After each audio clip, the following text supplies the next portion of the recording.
one didn't know any better, they might think this is Halloween week and not 2 weeks from now. Why? While trade rumors swirl, the Saints are about to head to Chicago to play their former coach. Boy, y'all love him, don't you? They're going to play him in cold, gray, and windy conditions. Meanwhile, the LSU Tigers are underdogs versus Vanderbilt. By the way, that number's going up. They're underdogs versus Vanderbilt for the first time since right after the end of World War II.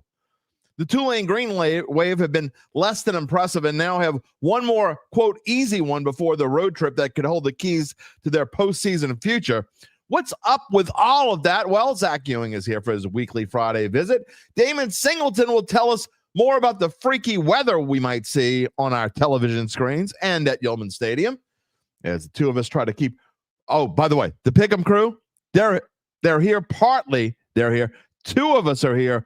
One of us, something's going on. I went 0-3 last week. I can't make it this week. Oh, yeah, he's not here. We'll give him some grief even though he's not here. But the good news is we know how to swim on the Dattitude podcast, whether our heads are above water in our Pick'em contest or below water. It doesn't matter. We know how to swim. So let me put on my floaties, and I'll be right with you. In the meantime, enjoy the intro, the open. You know what it sounds like.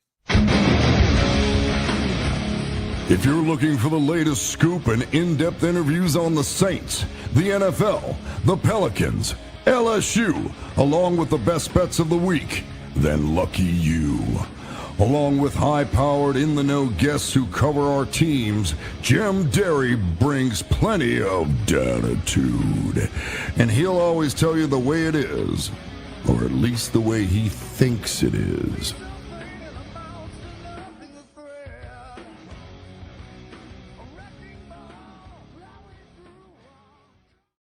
Where you at, Dattitude family?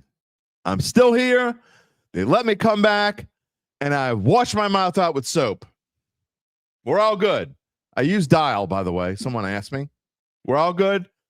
I'm clean. I've cleansed everything. We're good. And we have, we're only 2 weeks from Halloween. It's been freaky around here. I'm going to get to that in a minute. Freaky. 2 weeks from Halloween, not today. We have plenty of tricks and treats for you on episode number 429, presented by Evangeline Securities for a Friday, as we said, October the 17th, 2025. It is our favorite day of the week here on Dattitude. I know your favorite day might be Mono Monday, but our favorite day is Pick'em Friday. Zach coming on, Damon coming on, the crew, half the crew coming on, or 2/3, I guess, because you got to count me. Who is me? I'm your host, Jim Derry, 35 years in the New Orleans sports media scene. I thank you all for being a part of the Dattitude family, and the routine. If you're new here, if you're not new here, if you have not subscribed, what is the reason? Just tell me. Tell me in the comment stream. Why have you not subscribed yet? We've actually had quite a few this week, so we thank you. Maybe it's because I use filth words. I don't know. But, we're kind of in a rut, kind of in a lull, stuck. You're not going up too fast, and then, I say bad potty words, and next thing you know, people subscribing. Whatever it is, you subscribe. Please to the Dattitude YouTube channel. Give us a like, a thumbs up, and let us know. You can always click on it. You can click. What is that thing? You click on the little bell. That's what it is, the little bell. Receive notifications when we go in the live, which is every Monday, Wednesday, and Friday, live at 11 a.m. Although, spoiler alert, 2 weeks from now, we're going to go on a Thursday. We are not going to have a show on Halloween. It's too freaky. We're going to have a show on Thursday. I got a lot of stuff going on Friday. I have a game on Thursday that week. My Friday, I don't know. I'm trying to take a 3-day weekend. I need some time off. So 2 weeks from today, we will not have a show. We will on Thursday instead. It'll be weird. It'll be Thursday. You'll be here. You'll have plenty of notice. But that's why you click the little bell. All right, what's on today's show? You know what is on today's show. It's Friday. Again, Damon Singleton coming up in about 15 minutes to tell us what the weather's going to be like. Saints at Chicago. I tell you what, for the first, this is going to be as one might expect this time of year, this is going to be, we're going to finally break away from the normal weather patterns. We've got some weather to talk about, not just with Saints Chicago, by the way. When you're talking about what your picks are going to include this weekend, when you're thinking about betting, and I'm going to give you a heads up, if you're a bettor, okay, make sure you look at all the weather forecast around the NFL, because it is going to be a windy, weird weekend across much of the Northeast, much of the Midwest. It's going to affect a lot of games, especially wind. Okay, we're going to talk about that. Again, Damon Singleton coming up at about 11:20. And he's going to give us the weather forecast for Saints in Chicago. For LSU is in Nashville. The weather in Nashville is supposed to be super nice Sunday on. What about Saturday? We're going to get to that. And then, of course, Tulane is playing at home at Yulman Stadium. LSU and Tulane both playing at 11 a.m. Saturday morning. We'll give you the forecast for those and see what else Damon has to say. I don't know how flowered soap came into the conversation, but it did. And it wasn't about my language. I don't know. Weird. That's coming up. Speaking of weird, I don't know about y'all. It was Freaky Thursday and it's turning into Freaky Friday. Not to steal from movies, but I don't know what's going on. Yesterday was just super strange. You know, ever since Wednesday's show, it's really been weird. All kinds of weird things going on at home. And then last night, it's like I couldn't find. I was looking all over for stuff. I had a volleyball game on Friday. Wednesday. I hardly ever have games during the week anymore. I did this week, and then yesterday, just nothing was going right. I dumped an entire pitcher of water all over the place, and then I couldn't get DraftKings. Did y'all have this problem? I couldn't get DraftKings to work on my phone, on my computer, anything. And this morning I finally got it to work a little bit. It was super slow. Anyway, so my internet was acting weird. Knock on wood, I seem to be okay here with the show, but all sorts of things. I don't know. I forgot what else is going on. How about weird? What about baseball? The Mariners and Blue Jays. Well, it's not weird that it's tied at 2, but the Mariners win 2 games in Toronto, and then Toronto goes to Seattle and wins 2 games there. Zach's got to be on the edge of his seat. We'll ask him what he thinks. Mariners fan. Meanwhile, the Dodgers, I think they said it was the first time in postseason history. I think this is right. Don't hold me to this, but this is what I read this morning. First time in postseason history, first 3 games of a series that one team has allowed 1 run or fewer and 4 hits or fewer in the first 3 games of a series. Brewers can't hit all of a sudden. Wish they couldn't hit in the last series. Although it would be Dodgers Cubs right now. Whole different stuff. Can't say I feel bad for the Brewers, by the way. Do y'all? I don't. And then with football, maybe one of the best football one of the best football games of the year last night. Who would have thunk it on Thursday Night Football? I hate to say we were right again, but no, I don't hate to say it. We were right again. We have been killing, and I mean killing Thursday Night Football. We've been good on Monday Night Football, but we've been absolutely destroying, killing Thursday Night Football. You're missing out if you're not listening on Wednesday for our Thursday Night Football picks. I told you we loved Cincinnati. I didn't have time to go and actually make a best bet video. I meant to. But I tell you, every time a coach, and you rarely hear Mike Tomlin talk about anything, but you hear a coach bitch about something. And Mike Tomlin was complaining about Joe Flacco being traded in division. And I guess I understand. By the way, the first quarterback traded in division in season, saw this stat last night, in 51 years. 1974 was the last time it happened. Joe Flacco, one of the Bengals, had a game against the Packers last week. It's okay. You couldn't expect what he was going to do last night. What did he do last night? How about 31 of 47 for 342 yards, 3 touchdowns, no interceptions. Not only that, he led him to a potential game-winning drive before the Steelers came back and scored again. Of course they did. And then led him on another. This wasn't potential. This was an actual game-winning drive. Field goal, 33-31. Bengals went outright. I only 17 people in my knockout pool, kind of surprisingly. Maybe they finally learned weird stuff happens on Thursday night. But Aaron Rodgers was ticked off. Too bad. Boo-hoo. I feel so bad for you, you old man. You pain in the ass. I loved it. I only bet a little bit, but I loved it. I should have bet more. I'm telling you, we've been killing it on Thursday night. Anyway, how about Jamar Chase? We got to give the Rummel boy some props, too. 16 catches. It's a career high. No, he didn't do it with Joe Burrow. He did it with Joe Flacco. 16 catches for 161 yards and a touchdown. Man, great stuff last night. If you missed it, you missed it. I mean, I don't know what else to tell you. You can find it all over the place, but it was worth watching. It was a fun game. And as good as the first half was, the second half was even better. That fourth quarter was fantastic. So if you get a chance and you have access to it, go watch the fourth quarter from last night's game. It'll tie you over until this weekend. Fun stuff. All right, before we get to the comments, because that's what we're going to do first, we got, again, Damon coming on in about 10 minutes. Zach coming on about 11:30. The Pick'em crew, well, it's just UBN today. He'll be on about noon. Before we get to all that, let me tell you about our friends at Evangeline Securities. Of course, they're a company that can help you decide if it's the right time to sell your family-run or privately held business. And just as importantly, they can figure out what that business is worth. That's you, someone you know, someone you love, someone you just say, I need to help this person. They're ready to sell. It's ready. They are ready to get in touch with Evangeline's founding and managing partners, Nick Braden and Ron Hemel. They will start by scheduling a complimentary valuation from their offices either on Poydras Street or in Lafayette. From there, you will be well informed and begin to make the decision on if you want to proceed. What happens after that? Come on, man. It's not the rest of your life yet. No. What happens after that? We will fill you in after Zach leaves us and gives us our predictions. We're going to do Saints predictions. We're going to do Tulane predictions. We're going to do LSU predictions. What do you think we're going to predict? That's all coming up later. And right after that, we'll tell you more about our friends at Evangeline. In the meantime, you can check them out at www.evangelinesecurities.com. All right, I'm going to the comments as always. For the first time, I am seeing these comments. I'm like Ron Burgundy.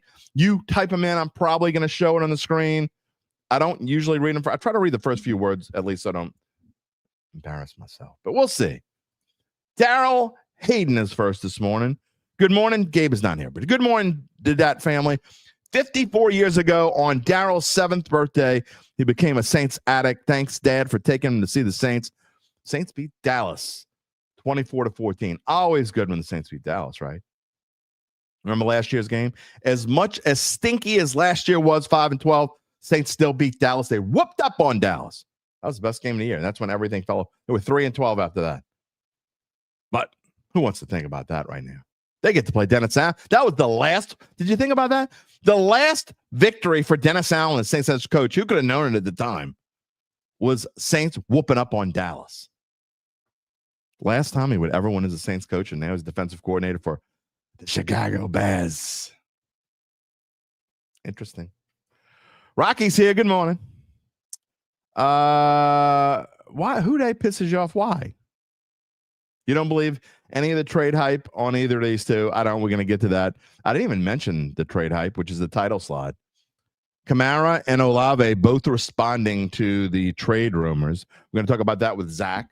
I may mention it a little bit here. By the way, Who Day shouldn't piss you off. I'm pretty sure that Who Day was before Who Dat. I'm not 100% sure, but we'll check on that. I think it was theirs before. I think they had Who Day before we had Who Dat.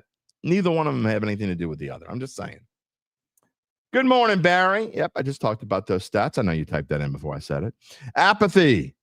You'll be impressed if any game on Sunday is better than the game we had on Thursday night. I agree, man. I'm telling you. Tell me if there's been a better game so far this year.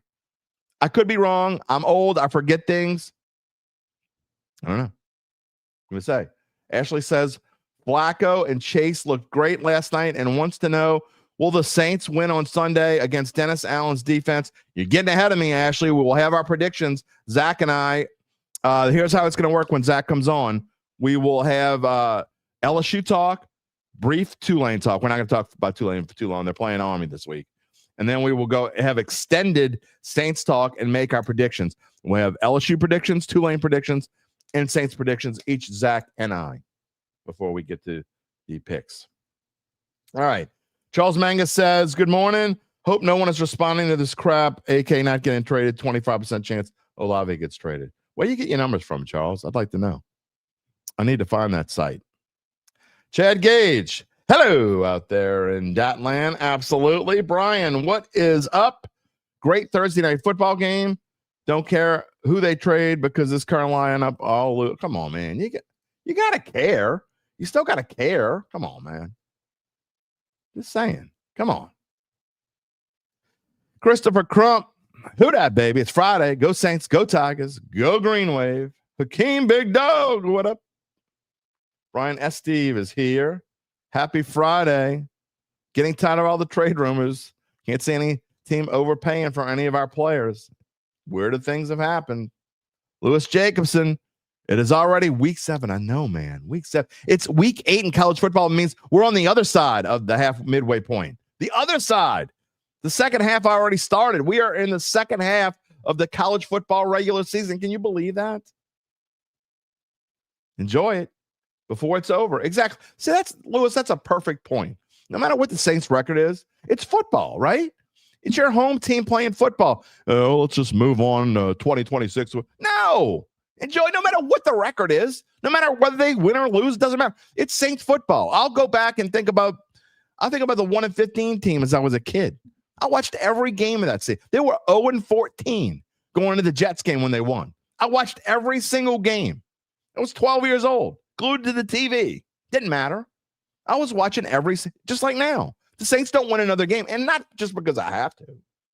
If this show ends, I shouldn't even say this out loud, but if this show were to end tomorrow, I would still watch every Saints game going forward.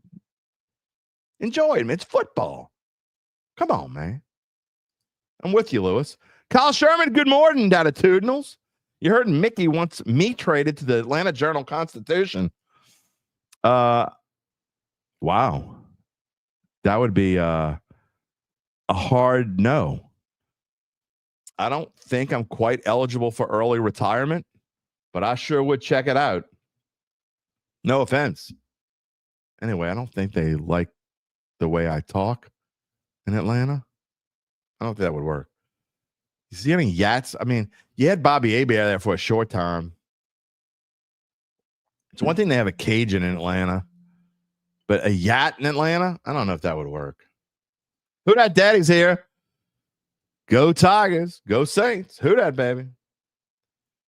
We're going to get to trade talk, I promise you. Who dat, Lance? Musette is here. Darn, I was hoping you'd show up in a costume. Maybe I'll wear a costume for the Halloween show, which is, again, as I told you, is going to be on Thursday the 30th. I don't know. We'll see.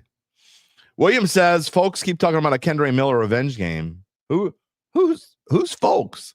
I never heard once. I'm not trying to be mean. William, I have not heard. This is the first time I'm hearing of a Kendre Miller revenge game. But he believes that it will be a revenge game for Dennis Allen. Instead, Allen knows these players well and will be motivated to prove the Saints wrong. We'll see. I'm not even hinting to my prediction today. I don't want to give anything away. JC says, hello, blowing out sprinklers before the winter starts in Denver. Better you than me, my friend. Look, don't get me wrong. You know I hate hot weather, and I'm ready for it to get cool. But I don't want Denver's weather. Trying to catch up. I'm about 10 minutes behind. Rocky, the F-bomb was awesome. Shows passion. Yeah, but look. In case you don't know what Rocky's talking about, I slept. First time I've had a microphone in front of my face on a regular basis since 2014 when I started doing play-by-play. Had a show in 2015. Continued to do play-by-play, and my own show again started up again in 2021. And I had never in 12 years, or I guess, 11 full years, 11 years, I had never used the F-bomb on live TV. Not even like at break or an accident or whatever. No. The key is whenever you have a microphone in front of your face, even like during commercials when I'm doing play-by-play, you always assume that the mic is hot. Gabe got my goat. Last episode number 428. I apologize immensely. I still apologize. I still feel bad about that. That's not who we do what we do in this show. Who dat daddy says stop apologizing. He's also bilingual, as many New Orleanians are. It could be French, whatever you want. Lance says Olave is a really good wide receiver. If the compensation doesn't match the player, roll the dice on a new contract with him. I wouldn't be mad if they were to sign him now, 3-year extension for $75 with a $40 million guarantee. That's a possibility. I know, Lance, you're in the minority. Okay. I'm with you on that, and I agree with you, but I guarantee you most fans are not going to be with you on that. And you got to remember, they signed Olave to that 5th-year extension. So Saints have Olave. I'm going to ask Zach. I don't know what the answer is, but they have him for pretty cheap for next year. So they would have to get something pretty good. I just don't think they're going to get what they would need to get. Excuse me. I don't think they're going to get what they would need. Excuse me. I'm verklempt. I have no one else here to help me. I can't call Gabe up to. Gabe is not here today, by the way. I can't call him up when I'm going choking. I'm all right now. Be all right, chat. Anyway, they would have to really get something special, I think, to trade Olave. I don't think they're going to trade either one. I think Kamara is probably more likely to be traded because you probably don't care as much of what you would get for Kamara. I know that's again, y'all got to understand how the trade thing works. We talked about this on Wednesday. It's not what I would want or what you would want, or don't ever get rid of Kamara or whatever. That's blasphemy. Don't say that. But I think if one of those two is going to be traded, I think it's way more likely Kamara gets traded because his contract can be voided, I think, for $3 million for next year or whatever it is. Or I'm not exactly 100% sure. I was looking at something before the show. In fact, I have it here, as a matter of fact. Right now, he's set to count, according to the story. I think Luke wrote this. Did Luke write this? Luke wrote this yesterday on NOLA.com/Saints. Okay. Again, this is something we'll talk about in a little bit with Zach. I don't want to get into the whole gist of it. Right now, he's set to count $18.5 million against the salary cap next year, which would make sense that the Saints would want to get rid of him, honestly. But I also know that if you trade him, he could rework his contract with someone else, and it would be a little different. So anyway, again, that's something I'll ask Zach in a little bit, but it makes way more sense to trade a Kamara than it does to trade an Olave who has a team-friendly contract. You're not going to get for Kamara. You could get a 3rd or 4th round pick for Kamara because that's about what they would get. You could get a 3rd or 4th round pick for Kamara, and it might be worth your while. Might be worth your while. But for Olave to get what might be worth your while there, you'd probably have to get a minimum a 2nd round pick, and I don't see that happening. Although SI says that they think, going through rumors, hypothetically, they had a trade of a 1st round pick that the Bills might be willing to make. And the reason why is because they say, and this is what Sports Illustrated says, they say that there's, that the Bills wouldn't get anything better than Olave if they're picking 28 to 32 in the 1st round. So Saint for life, I completely disagree with you. You say Olave is going, you don't see him staying. I'm completely the opposite. I don't see him leaving. I think it would be very surprising to me. All right, I got to get to Damon in just a minute. Linda says, Groupie is becoming the Saints to put up the most points. It'll be tough for him this week. We'll tell you why. David +1 says, history shows Houday was older and that the name of a beer and the beer, a guy would walk around yelling Houday. At least that's the story you heard on TV. I believe that is the correct story. Nathan Thomas, hello, good morning. SJG8 Saints fan says he is concerned about Groupie and the Soldier Field win. You ain't the only one, pal. That's coming up in a little bit. All right, I know we got a lot of other comments, but as we do each week during the football season, we bring on Damon Singleton. We recorded this morning. Damon talks about, this is key. Now, we just talked about the wind. Pay attention here. We talk about the weather in Chicago. We talk about the weather for LSU in Nashville, and we talk about Tulane's weather, but it's a little bit different this week. It could play a role in all 3 of these games. Let's see what Damon has to say. 6 minutes and 33 seconds. We'll see you on the other side, and then Zach will be with us, and we'll start previewing LSU, Tulane, and the Saints. All right, we're having fun on a Friday morning. It's time for the weather. Well, we may not have fun in a minute. Who knows? The weather segment is here with our own Damon Singleton, NOLA.com. Our local meteorologist is here to tell us what the weather's going to be like for the Saints at the Bears. LSU is at Vanderbilt in Nashville, and Tulane's at home at Yulman Stadium against Army on Saturday afternoon. Damon, what's going on this morning? Well, Jim, where do we start with the Saints? Well, you could start wherever you want. If that's what you want to start with, that one's Sunday, and the Saints are on the road. They haven't had a lot of road games this year. They're going to Chicago. A friend of mine's been up there. He said the weather's been nice, but I think it's kind of in the middle of something going over there in Chicago, right? Yeah. It's it's kind of going to be a bit of a mess at times because there's about a 60%, maybe even a 7% chance of rain and storms in Chicago Sunday.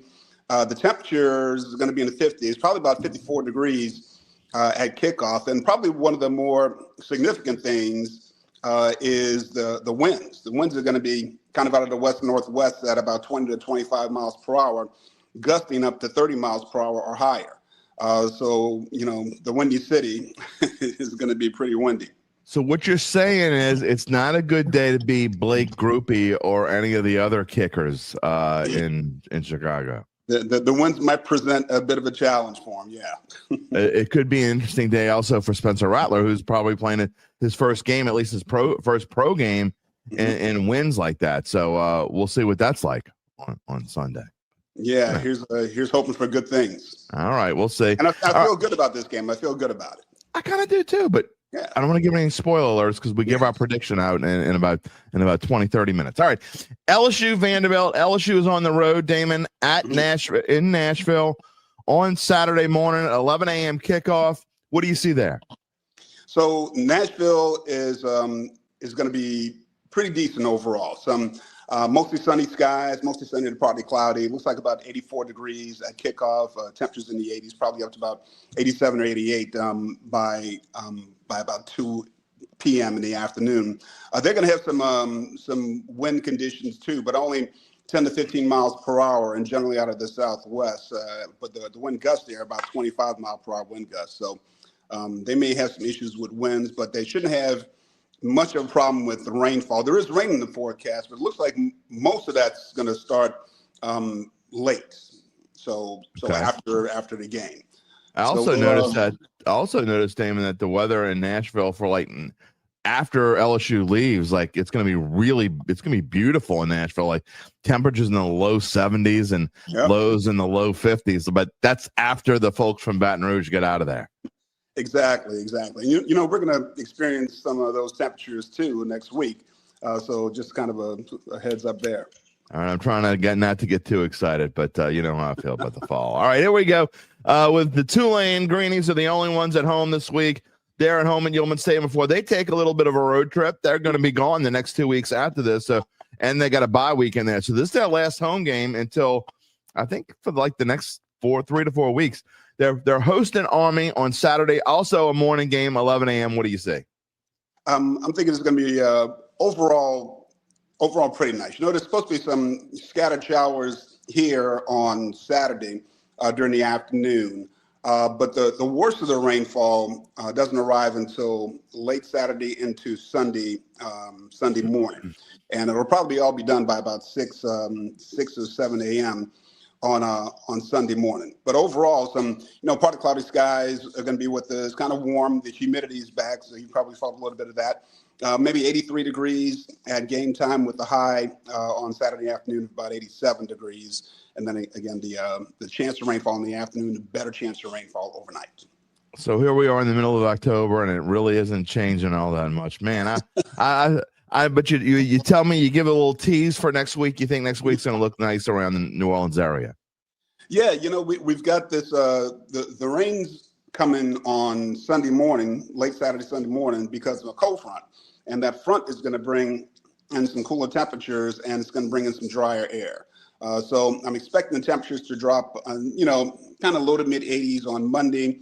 They're going to rise again on Tuesday. Then there's another front that's going to come through and drop the temperatures again for Wednesday, Thursday, and probably Friday. And if you're on the North Shore, your temperature in the afternoon are probably going to be in the mid 70s. Down here in the South Shore, upper 70s, low 80s. All right, I'm looking forward to that. Lastly, I'm going to put you on the spot, and I'm going to ask you a question that you can't answer, but I don't care. I'm going to ask it anyway. 2 weeks from today is Halloween, and the kids are getting all fired up. Is there any chance it's going to be chilly on Halloween, you think? I know it's 2 weeks out, and meteorologists hate when you ask them a weather question that's 2 weeks from now, but I'm asking you anyway. Well, you're right. We do hate when anything after a week, 7 days is kind of becomes less and less accurate. But I'll tell you this: with the fronts that we've seen kind of making their way through the area, there's a good chance that it will be chilly on Halloween evening, and maybe even temperatures in the mid-70s in the afternoon. Oh, that would be beautiful. Yeah, and hopefully there won't be any rain.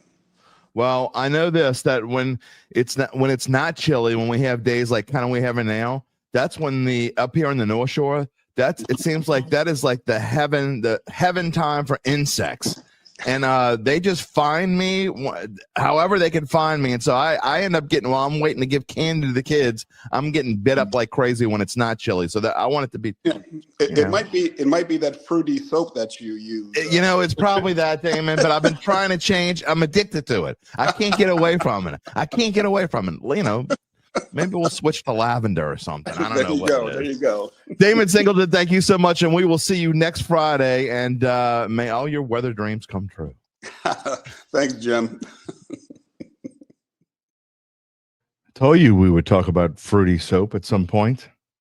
I warned you ahead of time. I told you I had to use fruity soap this week because it's the only soap that I could taste. I had to wash out my mouth. That's the only soap I could use. Anyway, a couple of things before we get to Zach. I want to go. There were a couple comments right as we went to the weather. Jay Tucker Rafferty, this is absolutely 100% not true. Kamara said that he would retire if traded. Please send me a link to the site that says he would retire if he got traded. I have not seen that ever anywhere. I don't believe that to be true, and I don't foresee him retiring if he gets traded. I think he wants to play at least one more year. Could be wrong. Wouldn't be the first time I was wrong. But anyway, a couple things. Saint for life. I know you want Olave gone. It doesn't make sense for him to leave. Okay, I'm telling you. Saints need draft picks badly. They need a lot of stuff badly. If he isn't part of the future, why keep him? Who says he isn't part of the future? You? That's you saying he's not part of the future. A lot of people I know want Olave gone, but it doesn't. His contract is friendly enough to where for next year that he's probably not going to go anywhere. That's just my opinion. They would have to get something that really makes it worth their while. I just don't think they're going to be able to get what they would need to get. It makes way more sense. Again, I'll ask Zach what he thinks in a minute, but it makes way more sense to trade Kamara. And I don't know that either one of them are going to go. And Dale says, props to Olave for owning up to the multiple drops, missed opportunities in Luke Johnson article in the Advocate today. That's a good segue to bring in Zach. And Zach, I really want to start talking about, I want to start with LSU. But before we do that, I want to talk about that drops thing. Officially, there was only one drop. We keep saying, now I know Olave is saying he dropped it because if it touches he said, quote, if it touches my fingertips, I should catch it. He did own up, but he officially only dropped one. It was the one at the end. We talked about the obvious one. He's going to be down there. Yeah, I mean, there is a big difference between what goes into the record book as a drop, which is a fairly conservative definition, and then what we expect a number one receiver to do. And I think Chris Olave is holding himself to the standard of a number one receiver because that's where he sees himself as. And I think that's where the Saints are holding him to that standard. And yeah, he has had several passes this year, a lot of them in big moments where you go, okay, like you and I looked at each other in the press box and it seems like you're always defending him, Jim. I don't know if that's how you feel or not, but like, oh, that's too tough of a catch. The throw wasn't there. And it's like, it was a tough catch. If he's my number one wide receiver, if he wants to be paid like a number one wide receiver, I need him making that catch, at least more often than not.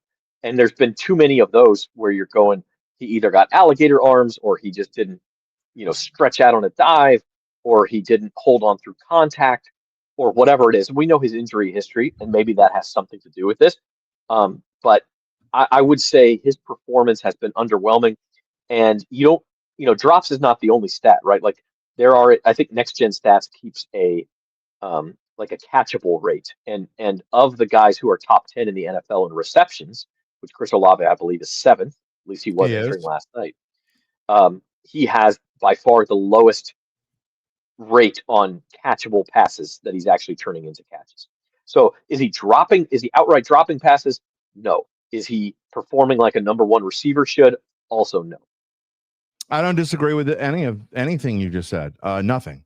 I will say that I even think that, yeah, I probably am taking up for him because I think some of the exaggerating comments from fans are unrealistic fans as usual. I mean, is he playing up to his potential and what they would love to see? Is he playing Jamar Chase football? No. I mean, I had someone email me last night basically and say, Jamar Chase, that's what a number one receiver does. Well, of course that's what a number one. Jamar Chase Jamar Chase is probably a top 2 or 3 receiver in the NFL right now. I mean, so that's absurd to compare a Chris Olave. So I probably am oversensitized, I guess, and taking up for him because I don't see enough people taking up for him. He's not Jamar Chase. He's not Justin Jefferson. I just think it's ridiculous. So it just kind of bothers me, I guess. Jamar Chase should not be the standard.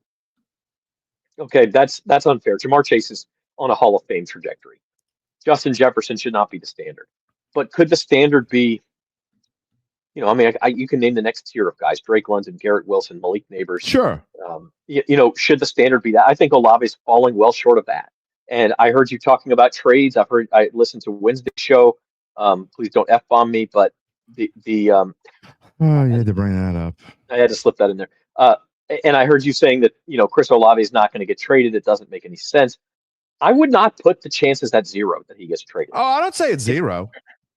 It's not as high as 50-50, I don't think. But I think there is a legitimate chance that if the Saints get an offer, 20. I might put it around 20 to 25. If the Saints get an offer, and Chris Olave is a good player, this is the time to trade the guy. This is more of like a baseball way to think, where you think, oh, we got to get rid of this guy before he gets expensive.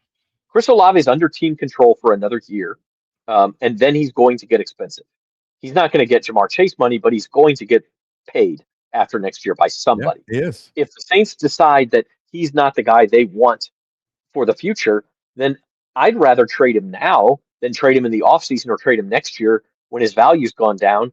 If you're not convinced he's the guy and you can get a second-round pick for him. Does his value really go down in the offseason when they still have a year of control? I don't know that it does, and they still got a fairly friendly contract. And the reason it goes down is because if you are the trying to think of a good example, who needs a receiver right now?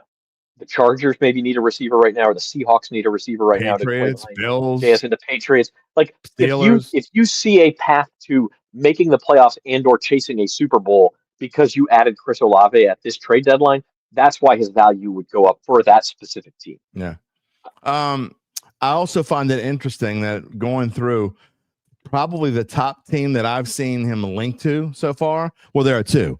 And I would say it's probably the Bills and the Patriots as of right now. Those are the 2 that I've seen the most linked, the highest percentage of chance, and if he's going to get traded.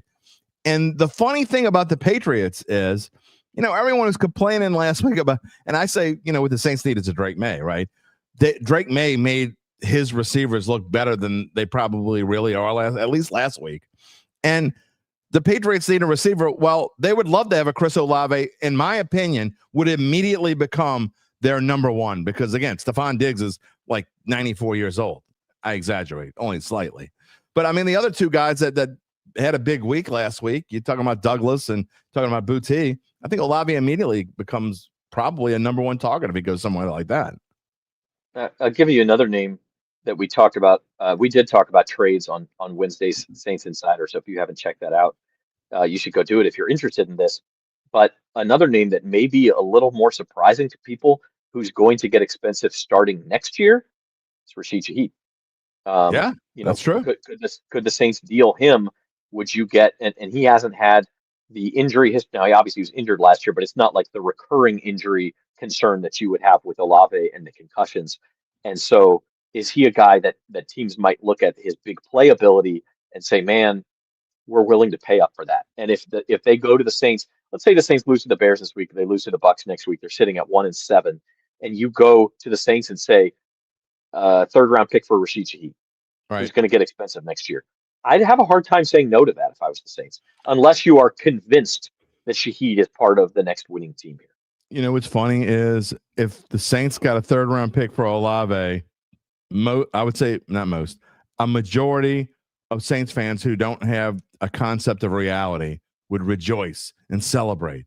If the Saints got a third round pick and traded Shaheed, they'd lose their collective effing minds. You see how I used, what I did there. But I mean, they would lose their minds, Zach. They would absolutely lose their minds if the Saints traded. I'm not disagreeing with you. I was just saying they would lose their minds if the Saints traded Shaheed. But we'd hear how Mickey is the worst GM if they traded, because they don't understand how trades work. Well, you're doing the Lord's work trying to teach people about this, but I'd give up sometimes. You're not going to get first round picks for these guys. Just first round picks are too valuable in this league. Could you, for Olave or Shaheed, maybe get a desperate team to give you a second if you also threw back like a fourth? I could see that happening. And maybe that's worth it. Like to add a second round pick is like, that's a pretty big deal, especially if we don't. And a lot of this, the whole background of this is, how does Kellen Moore, how does the Saints coaching staff view these guys, whether they're part of the future or not? Alvin Kamara is a separate discussion for me because that's more of an emotional one. Like, are the Saints really going to trade a guy who's been a fan favorite and is a leader in the locker room? And, is he part of the next great Saints team? Probably not. He's too old. But you're probably also not getting as much for him. And I just don't know if it's worth, like if the Seahawks say, give us Alvin Kamara, we'll give you a 5th round pick. It's not worth it. No, it's not worth the emotional toll it would take. No, and that's why I don't think he's going anywhere either. But I still think it makes more sense with the contract that he has that Kamara would be more in line to go than Olave. And by the way, going back to Jay, that link you sent me, nowhere in there does it say him saying he would retire. That doesn't. It's the same quote we had on NOLA.com/Saints in our story. He doesn't. He said he's going to have a pina colada somewhere. Can have a pina colada. Can have a pina colada tonight if he wants to have one. That doesn't mean he's going to retire. Alvin Kamara is not going to retire if he gets traded. I mean, first of all, if he was absolutely going to retire, he would tell the Saints, "I'm going to retire if you trade me, and you're not going to get anything for it." We would know that. That's not going to happen. Now he might not go past this year. He might say, "I don't want to play anymore after this year." But he's gonna play the rest of the year out. If he gets traded, he's going to wherever he gets traded. So they would have to rework the contract anyway.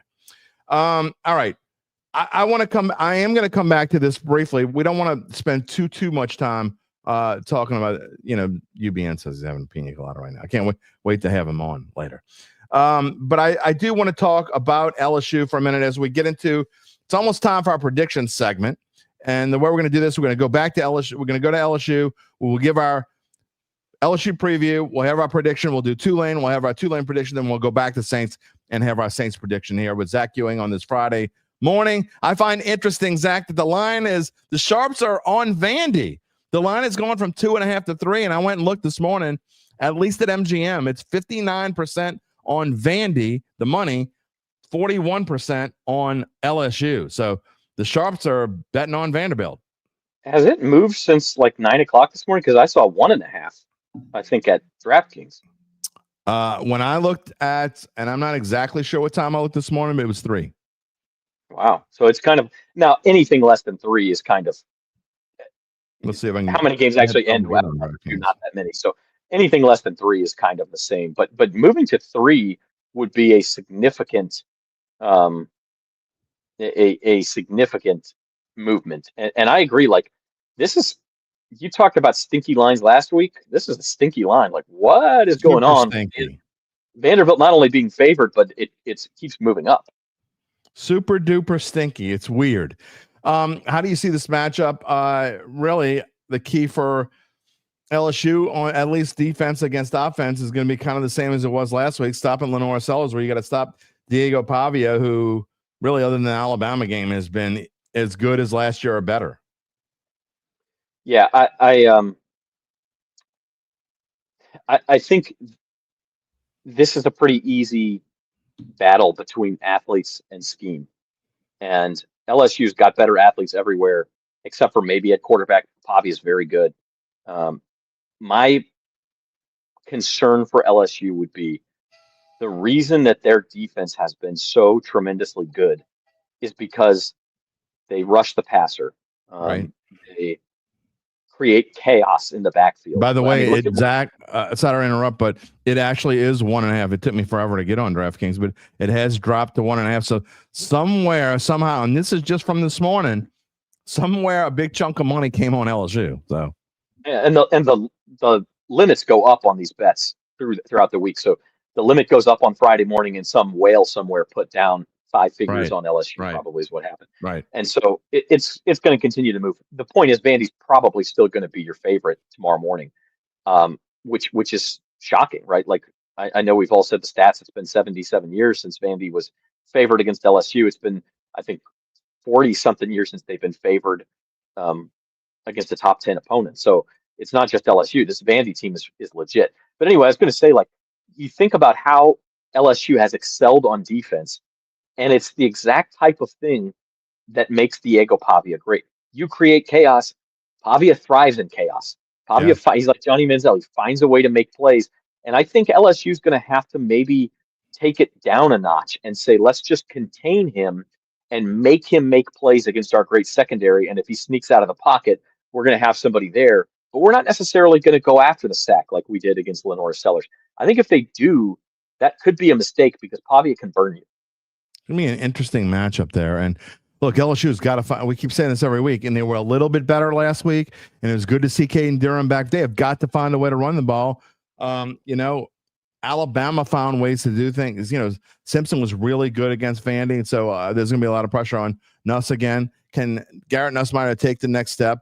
Had that week off. I thought he looked better last week. He still the 2 picks, including one in the red zone that was just a killer. That score should have been wider than it was, but he has got to continue to get better, Zach, and that's also a key matchup for the LSU offense against the Vandy defense.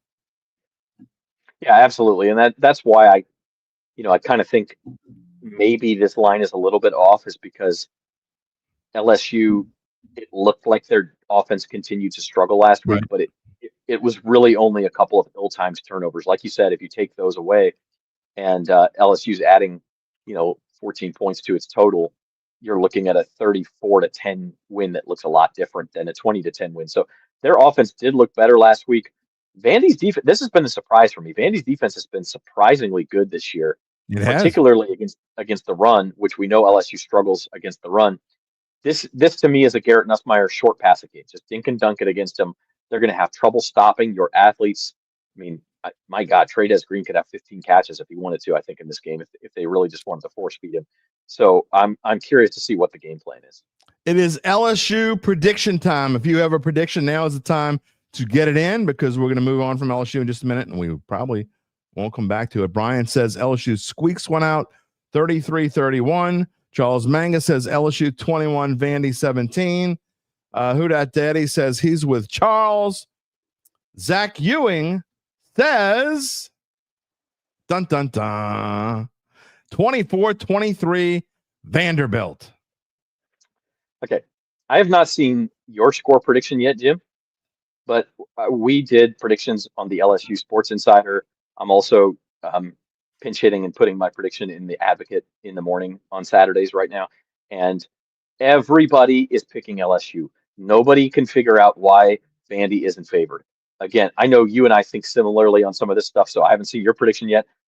I don't want to be you're sitting here telling me that everybody's picking LSU and Vandy is favored, and it's just easy for me to kind of look like the smart one in the room by picking the favorite. I'm gonna usually do it, and I don't have a lot of conviction in this pick, and I'm actually picking LSU against the spread actually, but I just it feels weird to me. It feels stinky, and I don't feel good about it, but it feels like Vandy gets it done. And I do think that there is something to that. Diego Pavia thrives in chaos. LSU's defense forces chaos. Can he complete passes against one-on-one coverage against a really good secondary? That may be what this comes down to. But I also think Vandy's just better in the red zone than LSU, which could also be a key here. John Hamilton says 28-24 LSU. Have you seen anybody pick Vandy locally? No. Nope. I have not seen I'm a seeing single anyone person anywhere. pick them. And so I guess You, I'm gonna have to walk up on that plank and like maybe I get pushed off, but I'll be the one to say, hey, maybe Vandy just wins this game. we have been thinking alike for a long time now, as we do on our shows most often. And I'm with you. I mean, it just, and look, I basically picked this on the number, but I'm with you. Stinky numbers mean stinky things. And that's why one of my best bets last week was the Chiefs. I thought that was the stinkiest line of the week. It made no sense to me that the Chiefs were 2.5-point favorites over the Lions. We talked about other different lines that when they jump out at you, there's a reason why they jump out. If you've been doing this long enough, they do. And I think that you ain't heard nothing yet when it comes to the Brian Kelly chatter and the Brian Kelly hate and the Garrett Nussmeier hate. And I'm going to have to turn my. The good news is I have I got asked to do play-by-play tomorrow afternoon. So I probably will have to watch the second half when I come home tomorrow night. But I'm with you, Zach. Something smells. And again, I wouldn't touch this game with the stick.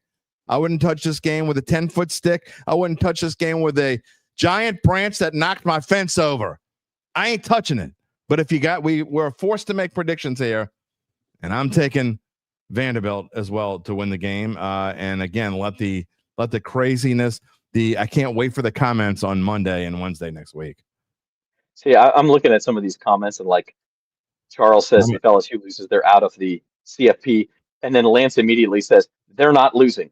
That seems to be this thought is like LSU just can't lose to Vanderbilt. Vandy, right? It doesn't compute in my head. Scott Rabelais, our veteran columnist, said something on the show the other day on the LSU Insider where he basically said the same thing, where he's like, I know that Vandy has a chance. I cannot bring myself to pick Vanderbilt to beat LSU in football. It just doesn't compute. I can't do it. And maybe that's just right. Maybe the moment's too big for Vandy. Maybe LSU goes up there and says, it taps Diego Pavia on the shoulder and says, sorry, buddy, but we're LSU and you're Vandy, and this is where we steal your lunch money. Like maybe that happens, and LSU just wins by 2 touchdowns, and we both look stupid. But maybe. I'm just telling you, this is not your father's Vanderbilt. This is not your older brother's Vanderbilt.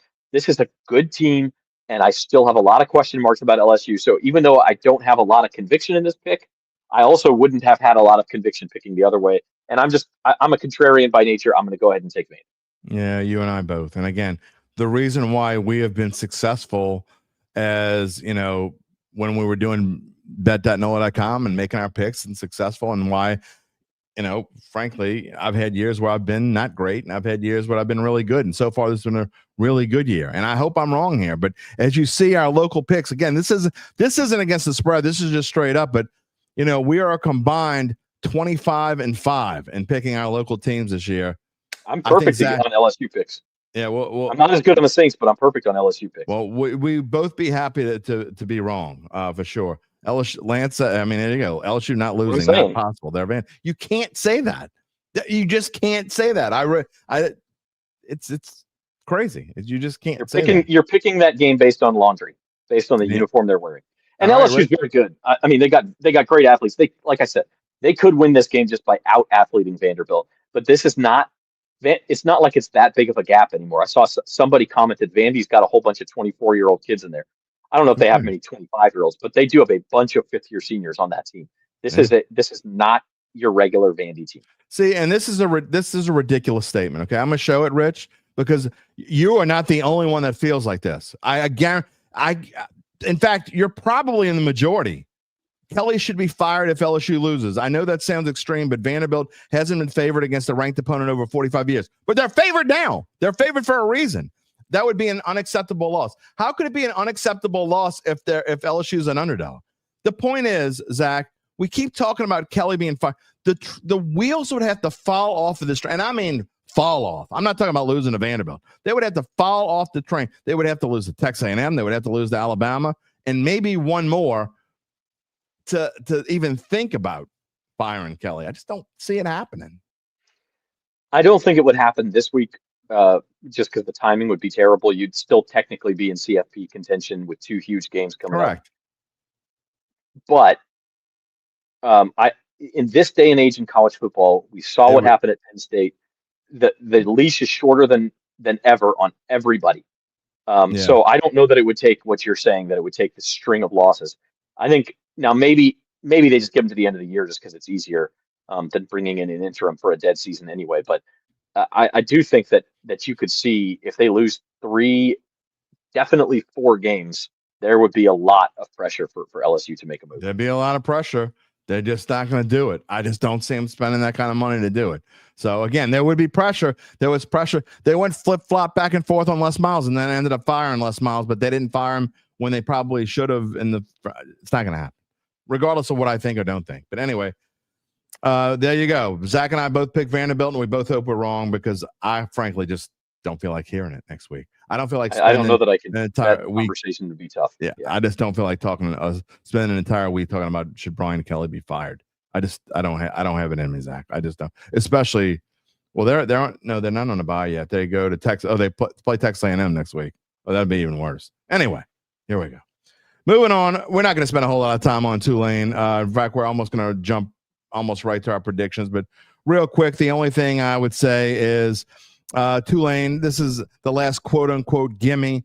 There's no such thing as a gimme. I get it for Tulane. They've been very unimpressive to me the last couple of weeks since the Duke game. And I think they need to win this one big, whether they do or don't. We'll see. But they're about to begin a key road trip, going to San Antonio, and then they play Memphis on a Friday night. And like I said in the open, these 2 games to me after this one, they're about to go into what could be the key, not what could be, the key to them making the American Conference Championship game.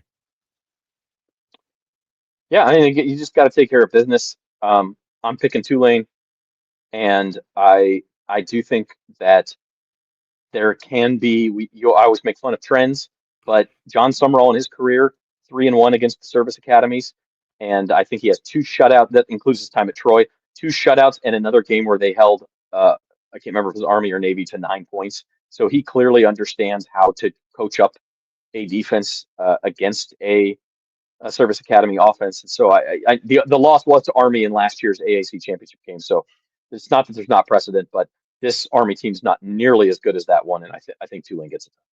And what's interesting is if LSU just flails down the stretch and they actually do pull it off, and I'm wrong about Brian Kelly, you know who might be a top candidate? And it's the coach of Tulane right now. I think this dude's going to get an SC job sooner rather than later. I really do. Whether it's at LSU or somewhere, I really think he's gonna. I don't know if that's Scott Woodward's.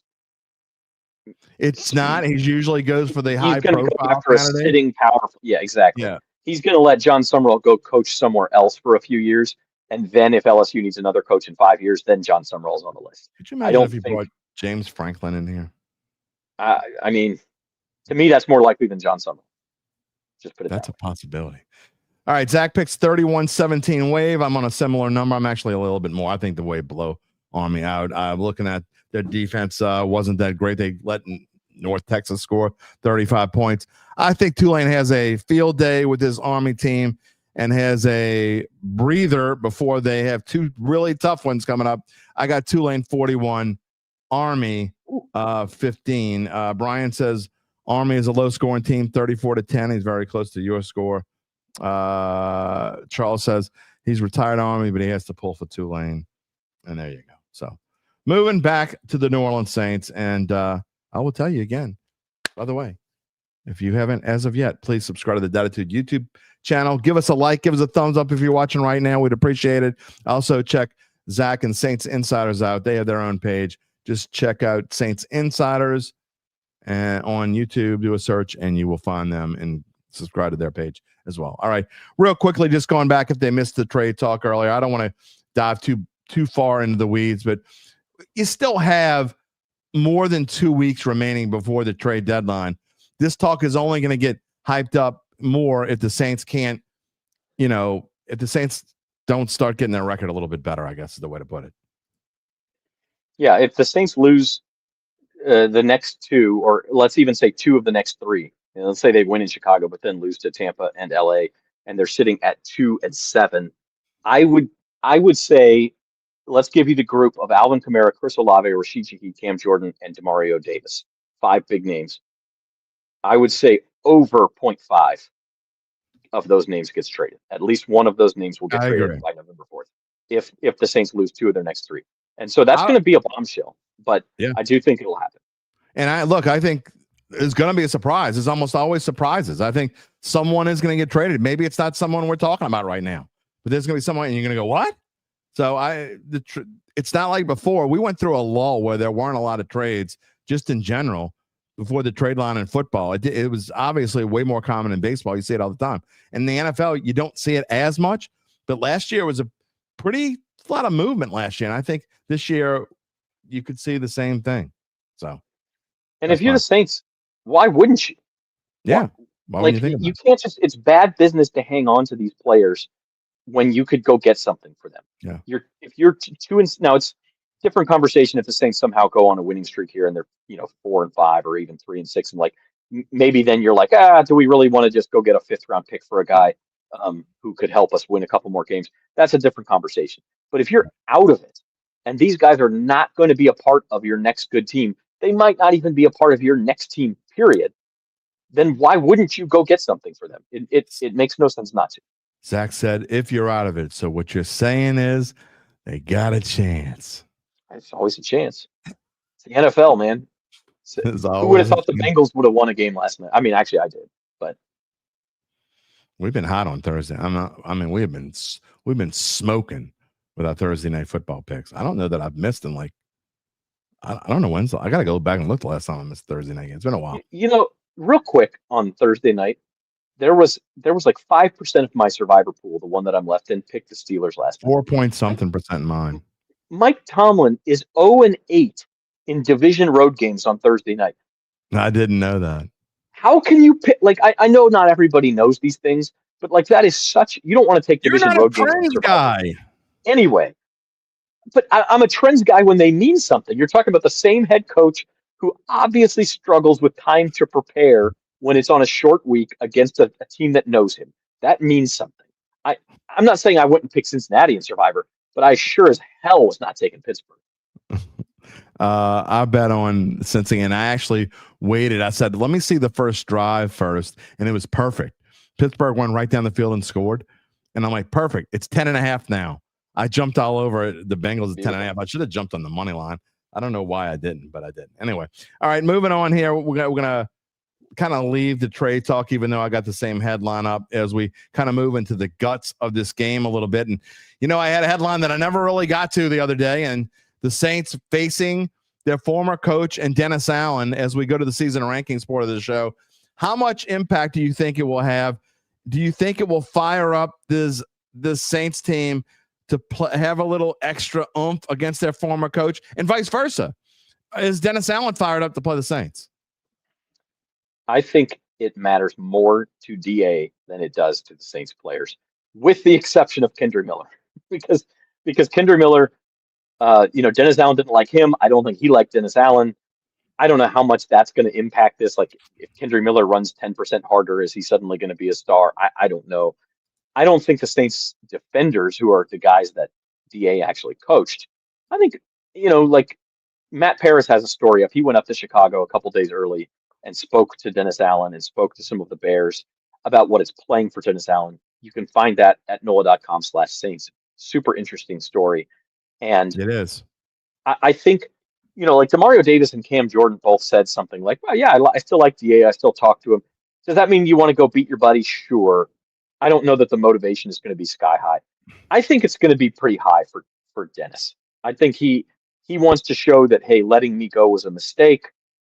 It wasn't my fault that my whole team got injured, and you should have kept me around. And look, I can still coach a defense as well as anybody. I think he would love to show that. I'm not sure he has the personnel to do that. The Bears defense, like, you look at some of those numbers you've got there, the Bears defense has thrived on turnovers. That's where they've thrived. They forced 11 turnovers during this 3-game winning streak. And that is, as we know, that is not sustainable. And I don't know, they're terrible against the run. 31st. You can't see the screen there. We got to remember that there are some people that are just listening to this, but on the screen, as Zach talked about, we've got the season rankings up. The Bears are 30, and where it really sticks out to me, there are two spots that sticks out. And number one is the Bears rushing defense is 31st in the NFL. That number matters now. We're far enough along to where that number matters. And the Saints, even though 19th offensively rushing the football isn't fantastic, they've been not great the last 2 weeks. I think after all this trade, I think people are underestimated. I don't think Kamara was a big DA fan either. I think this could be a Kamara game. It could be. I mean, the Saints are going to try to run the ball.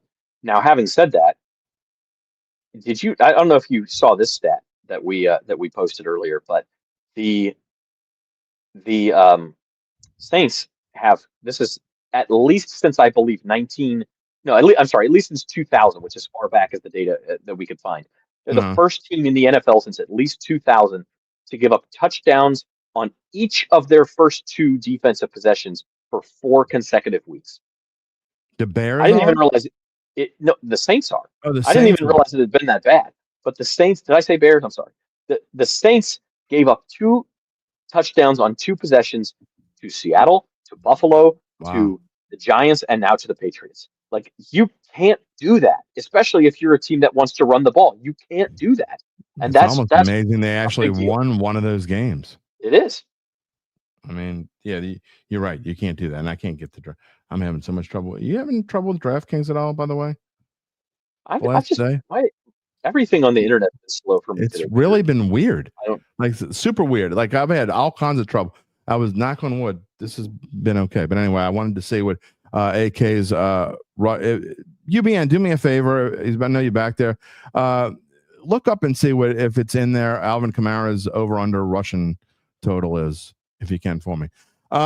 Okay. If you want to get your predictions in, we've probably got about 3 or 4 minutes before we get to our predictions.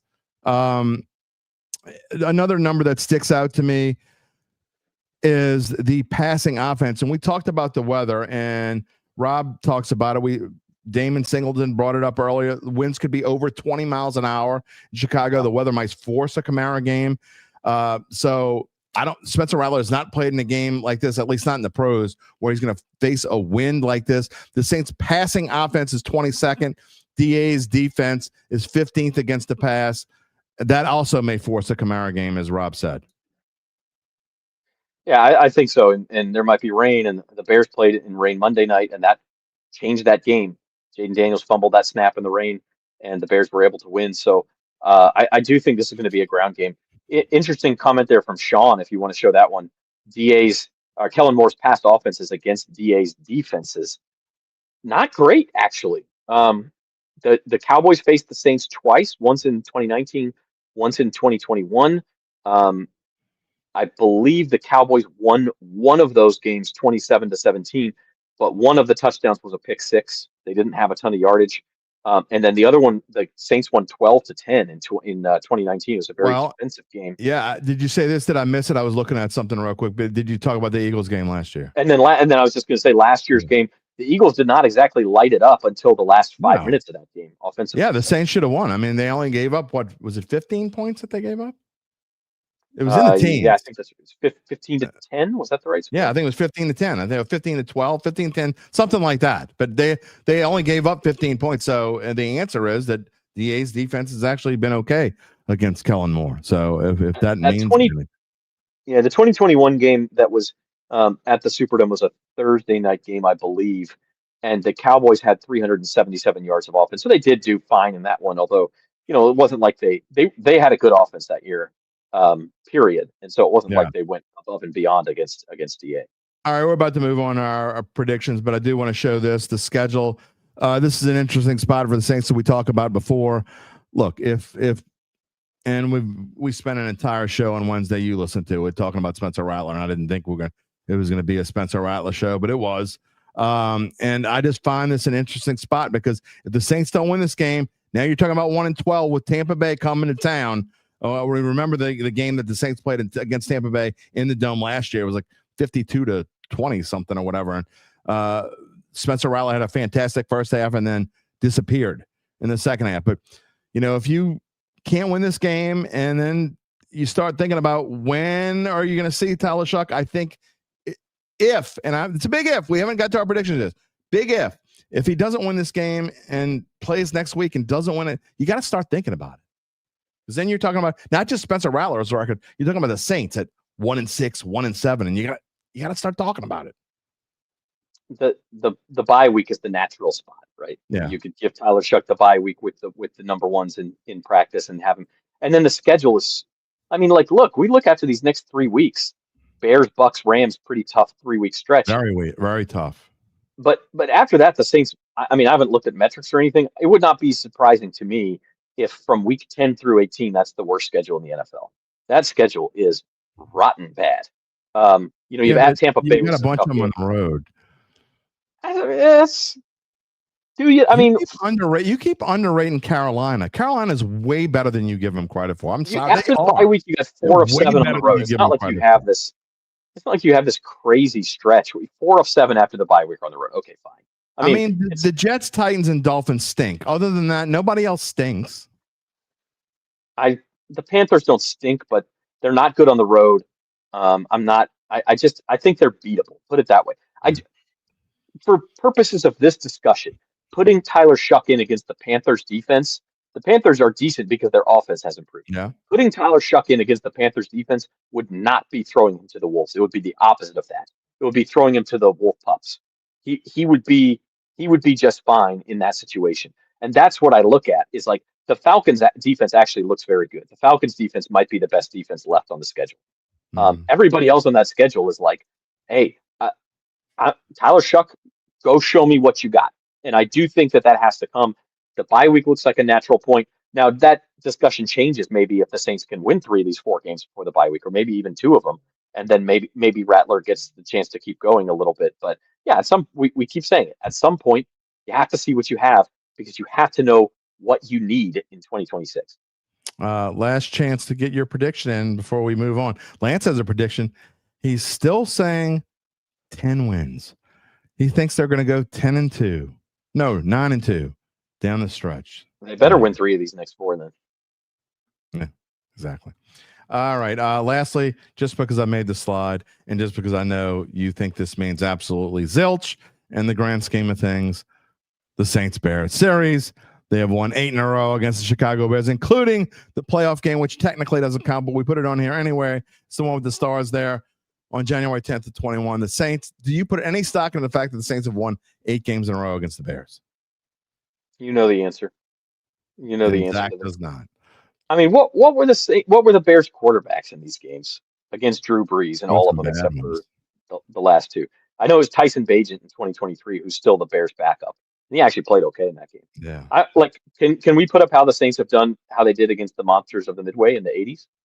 Because that would tell me just as much as this does. They were kind of back and forth, and they weren't the monsters of the Midway then. They're just the 80. They didn't play each other in 85. I don't think. Oh, did they?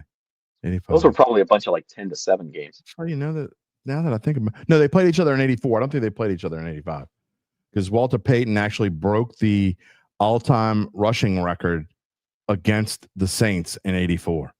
So what does that tell you about this Sunday's game? Well, that was 84. This is way more recent. You're talking about winning 8 in a row. Exactly.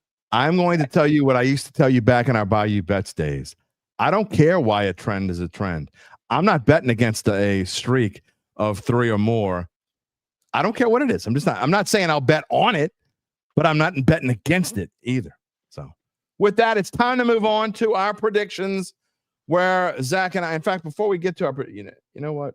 Let me put this slide back up as we do this. We're going to get this. Here are our final predictions from our fans before we move on and give you our predictions. We got Charles saying Bears beat the Saints 24-17. Ryan Ashe says Bears let down after 3 straight wins on a short week. Saints win 26-27. Brian Cavett says another loss. Bears 23, Saints 16.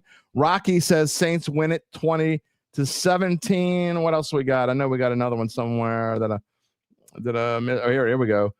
Michelle Barbado says 34-16. Bears slaughter the Saints. Barry, you sent the Kamala story to my Facebook page. You lost my email address. I will take a look. If it's the NFL.com story, I saw that story. He did not 100% did not say I'm going to retire if I get traded. So if you're showing me anything else but Alvin Kamara saying, I will retire if I get traded, don't tell me he's going to drink pina coladas. That tells me nothing. I want you to show me where he said he's going to retire. He's going to do that anyway. One day. We're all going to retire one day.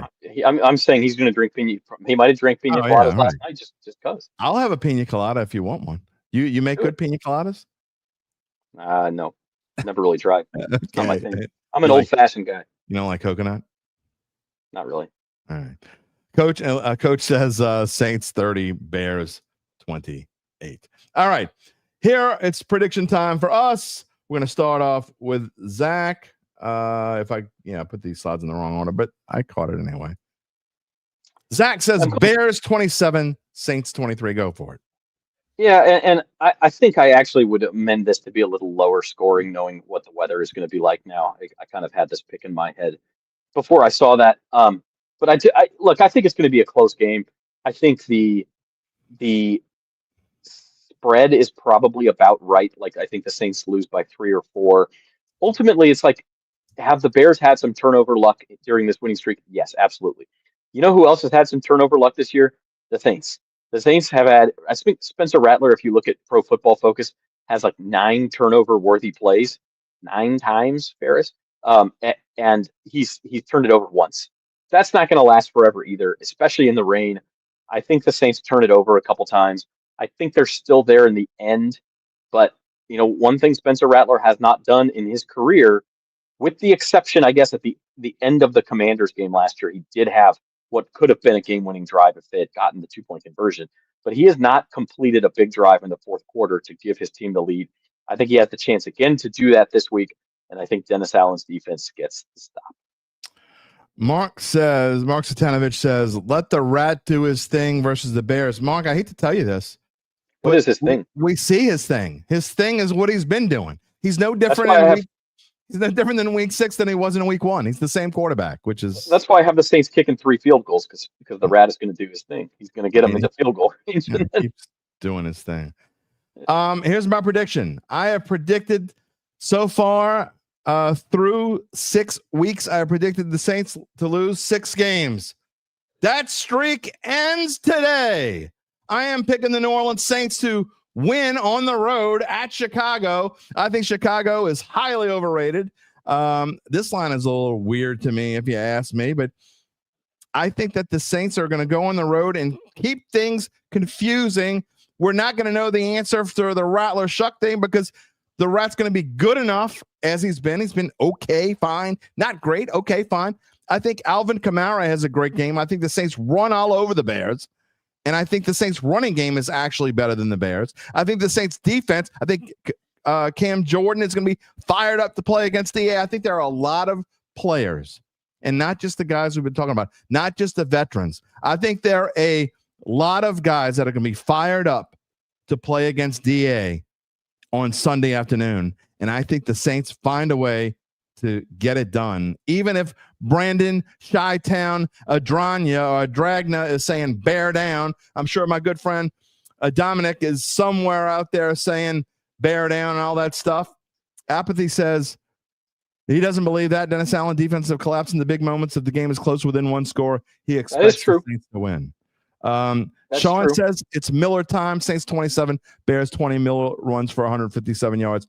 And Zach, I'm with you. I did actually account for the weather. I probably wouldn't have made it 24. I probably should have made it something silly like 22-19. I think it's going to be a weird score because of the wind. I think Groupie's going to miss an extra point. They're going to have to go for 2. There's going to be it's going to be a weird game, but I do think the wind is going to play a factor. And I think the Saints running game is better than the Bears running game.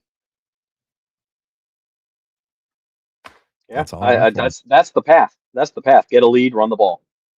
If you can do that, you can win this game for sure. Will I pick the Saints to win again this year? Who knows? But I've kind of been the Jets and the Titans. Probably. You'll pick them at some point. I probably will. I felt this. I don't know why leaving the dome. I just had this sense of the Saints were going to play better this week. And really, other than the Seattle game, we haven't felt like, they haven't had a stinky. I mean, they didn't play great in Buffalo, even though they lost by 2 2 I thought touchdowns. they played okay though. Yeah, they played okay. I don't know. I feel like this is going to be, and this is just going to be a very interesting game. And I think as much as the Saints, I think, do what they've been doing and being okay, which might be good enough in this game, I think that the Bears are going to stink it up. That's what I think. The Bears are not a good enough team to like just go on a long winning streak. So I do feel the Saints could win this game. I don't know. I'm all over the place. I picked the Saints. They're also on a twice short week, by the way. Yeah, I picked the Saints twice this year, and both times I regretted it by kickoff. And so I told myself, I'm not doing that this week. I'm just going to go with the chalk. Mark wants to know, is it going to snow in Chicago? No, dude, it's October. It doesn't. I mean, I guess it probably has before. It's supposed to be like high 50s. Yeah, it's going to be like, it's going to be in the 50s, as Damon said earlier in the weather segment, and it's going to be windy as heck. About 20 to 25 mile an hour winds. And we both get to enjoy it from our homes. It does look like, I'm just looking at the hourly forecast, and I did not hear most of your segment with Damon, but it does look like the weather gets better as the game goes on, if the hourly forecast is correct at this point. So I think maybe by the fourth quarter, it's not as much of a factor. All right, I will leave you with this. I know you're on pins and needles right now. Your Mariners win 2 on the road, and then they go home and decide to give up bombs to the Toronto Blue Jays. And what's going to happen in Game 3?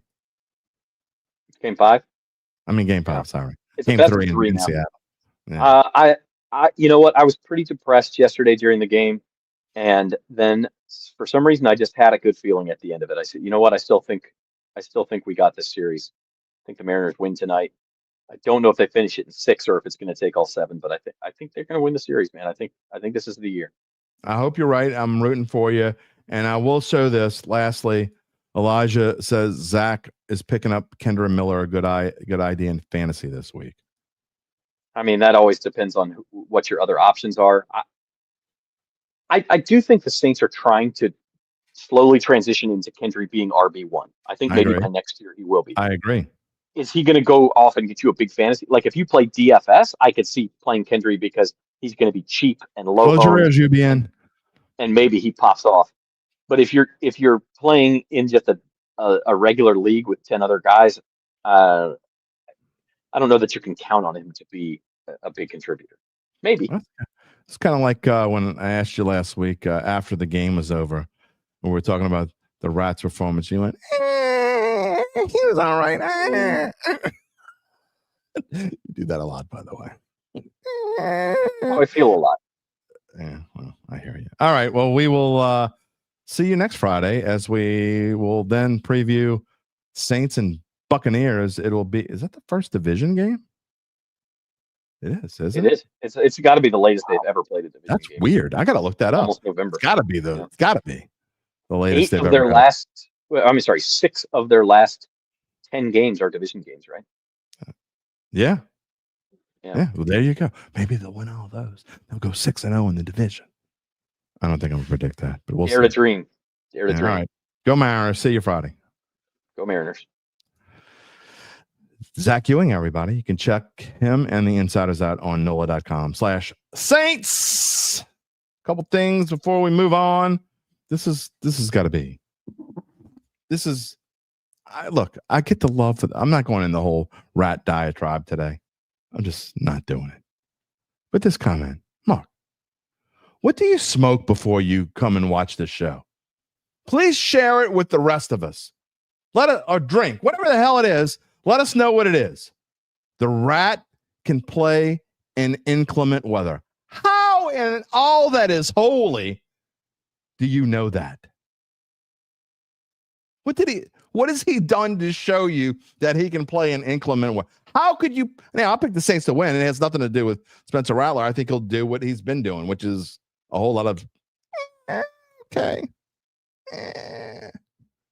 What could possibly make you say that Rattler could see? When we have comments on the show, when you say stuff like that, I asked you for receipts. At least when I asked the other people with it to show me where Kamara said he was going to retire, they came with their receipt. It was kind of faded out. It wasn't really a receipt. They tried to show me a receipt that didn't work.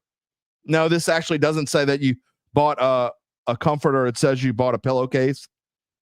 That's the kind of receipt but at least they came with some kind of receipt. When you say stuff like the rat can play in inclement weather, you have no receipt. I mean, what are you talking about? When he was in high school in Arizona or wherever the hell he went to? Well, he's from Arizona, I believe. Wherever the hell he's from. Because he didn't do it in college. He didn't do anything in college that was worth jack. Nothing. And so where with the Saints did he play well in inclement weather? Please, if you're going to come with this crap, bring a receipt. Sean says if the Saints lose to the Bears, they will only win 2 more games the rest of the season. Sean, I can't tell you you're wrong, my friend. I just can't. Black Preacher Man, where you been? Salute. We already gave our predictions. I know there were actually quite a few. If you missed it, there were quite a few Saints victory predictions, including this guy. Did you miss it? I actually picked the Saints to win. And this is the last. I'm moving on. This is it. This is the last. I'm going to show your comment, okay? Because I just want to prove to the rest of the Dat family that there are actually people who believe this. I'm showing back another comment from Mark. This is the last rat-related comment I show today. I promise. I'm not doing it. UBN's going to try to get me to use the F-bomb some kind of way because Gabe did it. Now he's going to want to do it. Not going to happen. This is the last rat comment of the day. The rat has proven his value. This team has potential to be the long-term successor to the Breeze's legacy. I'm going to say this one last time. I'm not trying to be mean. I'm being realistic. The chances of Spencer Rattler being the long-term successor to Drew Brees is 0.0. And if they want to try to make him the long-term successor, they will continue playing like they're playing now. Okay, what is okay add up to? It adds up to loss. There you go. That is my last comment on the rat today. That's right. That's right, David. 0.0 is back. That's it. That's it. That's all we're doing. Last comment. If you can type him in, but if it has anything to do with him, I'm not showing it. Of course, we don't have a lot of time left. We're moving on into the pick'em segment, and I'm going to say this. I'm just going to say this. I'm going to say this. One of these lines is faded out because somebody couldn't make it today. Just so happened the last time one of y'all couldn't make it, I think it was when somebody went 0-3 and couldn't make it. And now somebody went 0-3 again, and they said, I got to go pick up my girlfriend from the airport. Just saying. I'm still trying to recover from that rat comment. I'm sorry. My God. That's got to be his dad. Mark's got to be Razzle's dad. I heard they were going to trade him. I don't know if this is true or not. But I heard they were going to trade him to the San Francisco 49ers for Brock Purdy. What does it matter? He's going to get hurt if he suits up for the Niners. We need to trade for orthopedic surgeon. Oh, wait, Lance, thank you. Thank you, Lance. Hold on. I got a question for you. I'm going to ask you in just a minute. Because we told a lot of people are breaking this on the show today. Hold on. We told you earlier we'll let you know more about how Evangeline Securities can help you figure out what your family run or privately held business might be worth and whether it's time to sell. How do they do it? We're so thankful you asked. They don't do it with Joe Boozrom. No, they do it with a complimentary valuation of your company if you decide to proceed. Native New Orleanians Nick Braden, Ron Hemelt, and the folks at Evangeline will begin an extensive auction process among established private equity funds from around the whole wide world. They will maximize the return for the founder and his or her family. Evangeline Securities is the top producer on their platform. Very few companies like them in this area, and none, and I mean 0.0, with their dedication and success. They are fully licensed. They're ready to serve you, so get in touch with Dick and Ron about what's really important. And it ain't our picks. And it ain't who gets traded to the 49ers, who gets traded from the Saints. UBN, what is most important? The rest of your life. Yeah, damn Skippy. You can find them at www.evangelinesecurities.com. Preacher Man, by the way, says, from a homer, Saints win 23-17. I'm not a homer, and I predicted the Saints to win. Rocky says 0.0.0.0. I don't know. I need a new TV or something. Hold on. They want me to play your theme music. You know what? You have it? Still? Gabe's not here. There? Gabe's not here. So here we go. Since I haven't played it in a while, this is old school, like old graphics. To show how far we've come, UBN's here. Uncle Picnic, can we make some picks today? Mom, can we please?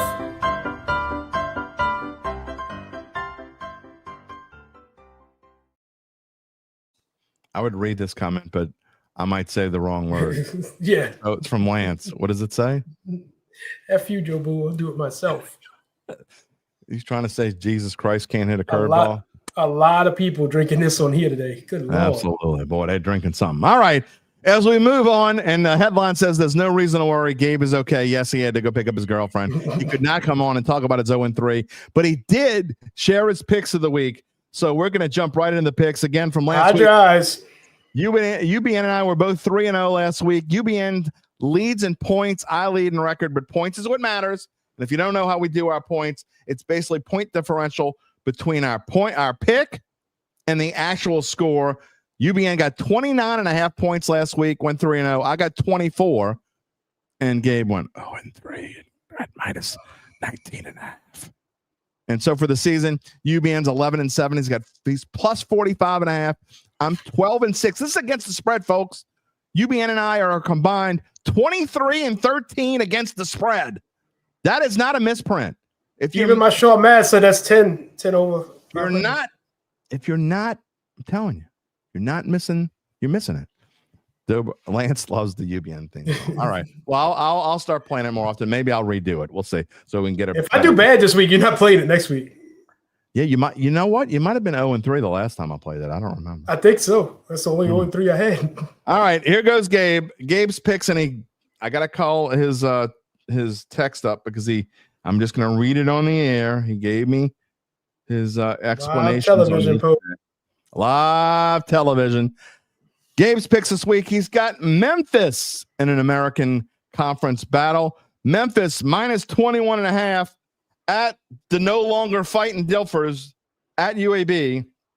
He says Memphis is the only team in the NCAA that's 6-0 against the spread. They rank number 1 in the nation in EPA per rush, which means the Tigers will run all over what UBN and I believe is the nation's worst defense, even without Trent Dilfer. What scares me about this pick, Nick, is that I never like picking against a team that has a new coach. The new coach, there's always a new coach like trend. I don't know what it is, but they do well when a new coach comes in.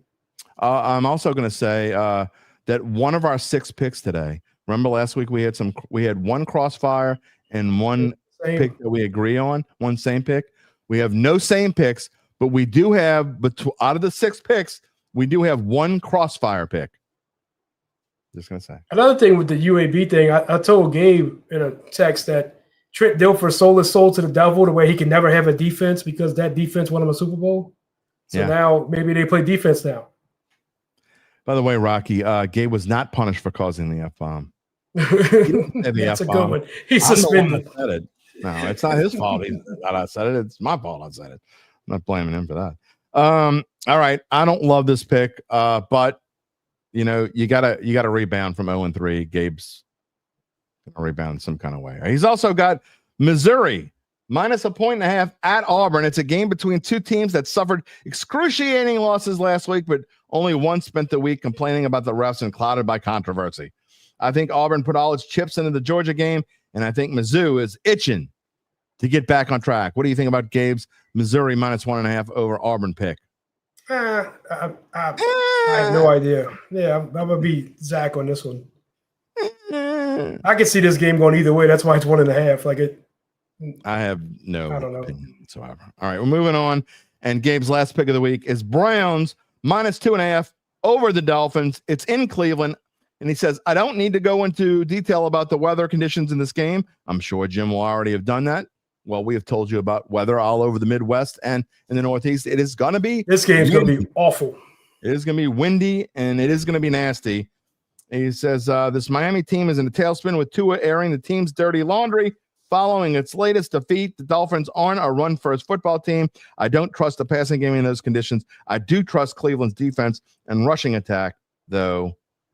There you go. And he said, by the way, he wanted to pick LSU when it got to +3, but he didn't pull the trigger. And instead, he's going with Browns. That should be minus 2.5, by the way.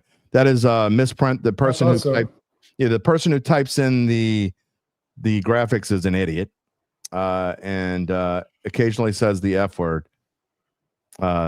Anyway, it's Browns minus 2.5 over Dolphins. There you go. I like that pick because I think the Browns are.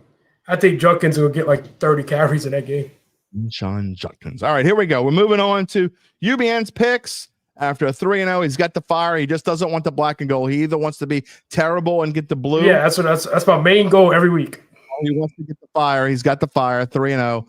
Your first pick, LSU-Vandy under 48.5.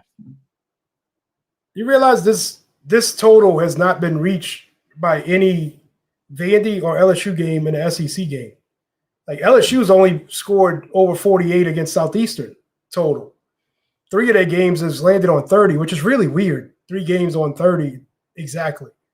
So I think this is way too big. And the closest LSU got to this was 44 with Ole Miss, 43. And I can't see this getting that high. LSU's defense is too good. Vandy's got a good defense. LSU's offense got to prove that they can do something before I start betting overs with them. Mm-hmm. I'm not touching anything with this game. I mean, I'm not touching a spread. We can't bet that here in Louisiana anyway, but I wouldn't touch a prop. I'm not touching a total. I'm not touching anything. This game, I have no idea legitimately what's going to happen. By the way, you think Mark's just trolling us now? He says Cam Scatterbo and Shedeur Sanders are the 2 most exciting young players in the end. How could Shedeur Sanders possibly be one of the most exciting players? That dude's just trying to get you to put his comments up. He does have some exciting interviews, which I don't know why the third-string quarterback is getting interviewed. Not every third-string quarterback gets interviewed. He's the second-string quarterback now. Oh, second-string now. Yeah, because they traded Flacco. Right. I mean, whatever. All right. Anyway, Ole Miss, Georgia, under 56.5. I found this one. What made you go here? I found that an interesting. You realize Georgia played Tennessee 4 games ago. They went into overtime. It was 44-41. That was over. Their last 3 games, Georgia has given up a total of 7 points in the second half against Bama, Kentucky, and South Carolina. And that 7 was in garbage time against Kentucky. Ole Miss's offense is better than all those teams. Okay, it is. But Kirby Smart's adjustments at halftime has been killing other coaches. You think his adjustments at halftime is not going to kill Lane Kiffin? Yeah. I just really think that this game is not going to stay. And it was 54. It's going up. It is. I gave you the 2 points. It did go up. Yeah, I just can't see this game. I think Georgia's defense is gonna put it to Ole Miss, and Ole Miss killed Georgia last year. Yeah, for full transparency, by the way, they'll usually Gabe and Uncle Big Nick send me their picks on Thursday night, and we go with whatever it is on Friday. So if it changes, I'll give them the opportunity to change their pick. Obviously, if it's in their favor, I don't ask them. I just give them the extra points. And Nick sent this in as under 54.5, so it jumped to 56.5. The people out there betting, but the people out there betting won 3-0 last week, probably. Anyway.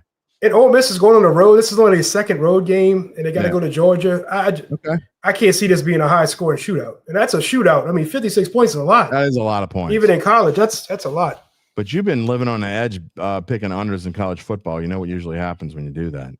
But I'm leading the points is only what happens. Just saying. Ole Miss is overrated, says Ryan. Georgia wins rather easily at home. We shall see.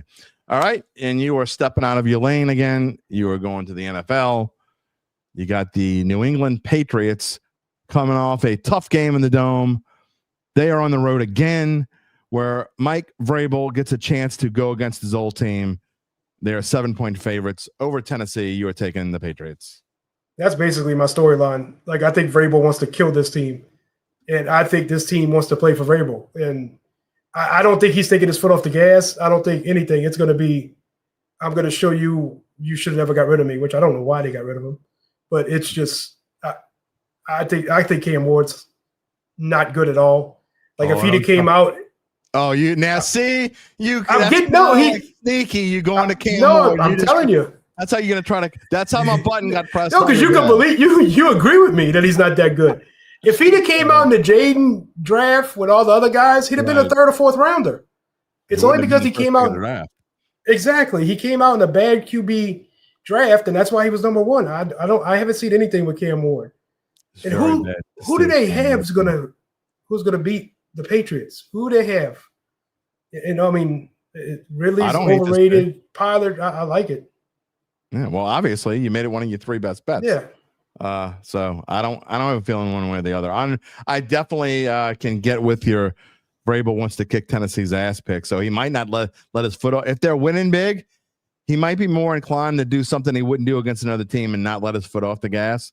So that'll be interesting to see if that happens in this one. All right, so to recap, if you're listening, UBN's got LSU, Vanderbilt under 48.5. Ole Miss, Georgia under 56.5, and the New England Patriots -7 over. I can't remember who New England has next week, but I knew their next three games wasn't anything big. It was Saints, Tennessee, and somebody like another like Jets maybe. I don't know. Who?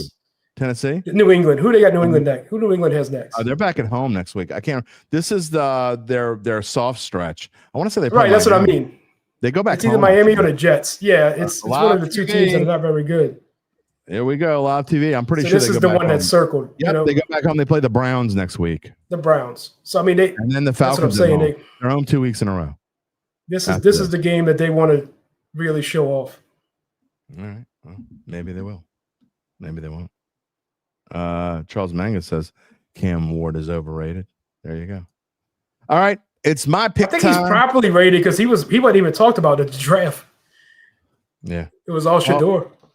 You and I both had stinky weeks 2 weeks ago. I think we were 1 and 2, so at least we shook that off. Can we have 2 good weeks in a row? Each of us. I am staying in my lane for all 3 of my picks, and it starts with the Philadelphia Eagles -1.5 over the Minnesota Vikings. This game is in Minnesota, but so we're going to let 2 bad weeks for Philadelphia just say that.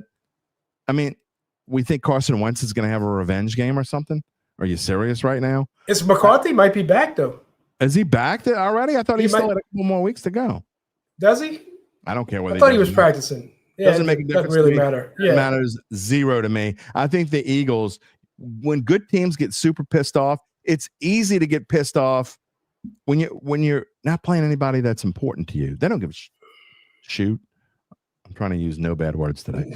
They're not trying to give a shilt against the Minnesota Vikings. I think this is a bounce back game for the Eagles.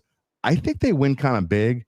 And I know that Flores' defense has been able to key on some guys, but I think the Eagles have something to prove in this game. And I like them. I don't think anything in this. I don't trust the Eagles right now. It's too much coming. It's too much going on behind the scenes which is why it's the best time to bet them.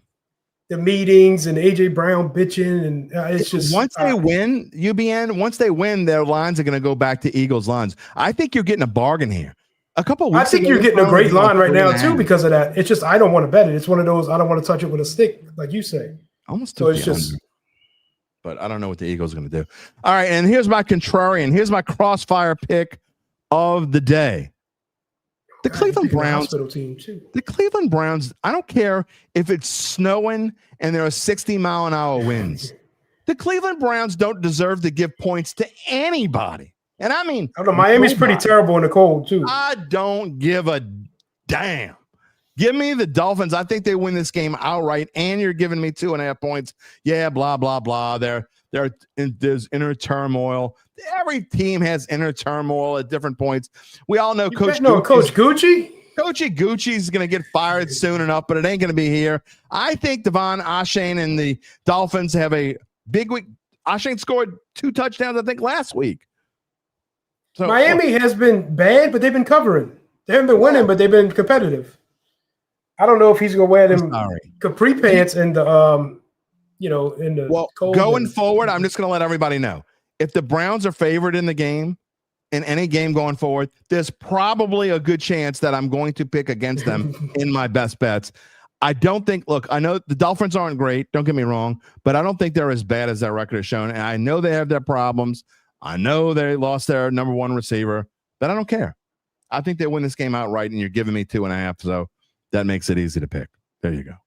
But you like Cleveland. I get it. No, I don't. I mean, I really don't care anyway. I mean, I think Cleveland wins because Miami is who they are, and I think Cleveland's defense is better. Yeah.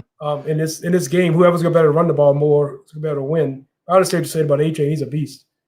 How about the Atlanta Falcons on a short week after they beat the Buffalo Bills? They're all fired up about themselves. The Atlanta Falcons, they're great. Remember when they went to Carolina a couple of weeks ago and got their asses whipped? They had a big win before that too, though. Who did they beat before they? I don't remember. Did they have a big win? They're up and down like remember the old Zephyr at Pontchartrain Beach? No, that's what they are. And I did not know this. David +1 just said Njoku's ruled out for the Browns. That makes me love it even more. Anyway, I'm taking San Francisco -1.5 at home against the Falcons. Are you kidding me? The 49ers are only a 1.5 point favorite over the Falcons. Again, on a short week, got to go cross country. That makes zero sense to me. Make sense that the Niners are only a 1.5 point favorite. It makes sense because the Niners are just a mash unit right now. But I understand this pick. Kittle's coming back. That could be a huge boost for the Niners. Purdy's still out. Mac Jones is not really that much of a downgrade. Purdy actually came back in limited form to practice this week. Yeah, but they said they're holding him out again. Yeah, because they don't need him to beat the Falcons. Yeah, exactly. Why would you start him right now? Mac Jones is playing fine. I mean, it ain't no big deal. They lost to Tampa last week, but Tampa, I think, is one of the best teams in the league. A-Town says from now on I should just use the word shiznet. I have used shiznet before. Shizzy. I don't know if you can remember to say that. Shizzy? I think I could say shizzy. Here you go. Sean wants to know who's better odds to play in a game. Is it Zappy or Shador? I think Shador is going to play, but when they're like total stank. I think it's Zappy. The coach for Cleveland is like a Belichick just worshiper. So he would sign Zappy because Belichick liked him. So, maybe he's a Western Kentucky fan. By the way, Who Dat Daddy says he loves your shirt. Oh, thank you. Who Dat Daddy always loves my shirts. All right. So to recap, UBN and I trying to follow up 3-0 weeks with 3-0 weeks again. I got the Eagles -1.5 over the Vikings.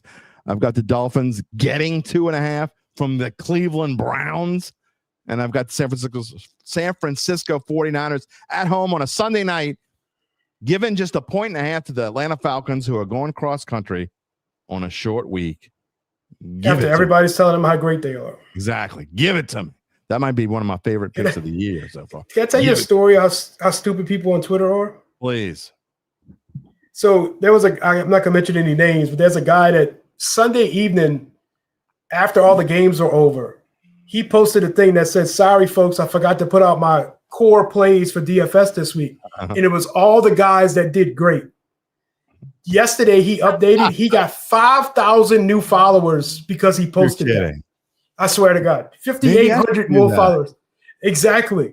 That's how dumb these people are. They didn't look at the time that he posted it. I should say on Monday, I predicted the Saints to lose to the Patriots by 6 points. And it's right on the nose by 6 points. Put the score, everything. It's insane. He keeps updating all the new followers he's getting per day. Atlanta to beat Buffalo, and I predicted Chicago to beat Washington.